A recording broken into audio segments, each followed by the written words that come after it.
Hi everyone, in front of me I've got TCL Tab 10 and let me share with you how to reset up preferences on this device. So first of all, let's open the settings and here we have to find the apps. Now let's tap on view all 53 apps, of course 53 in my case. And now let's tap on the three dots icon in the right upper corner.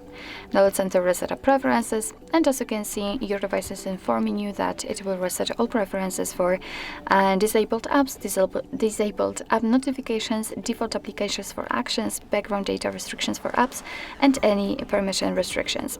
What's more, no worries, you won't lose any app data, so just tap on reset apps.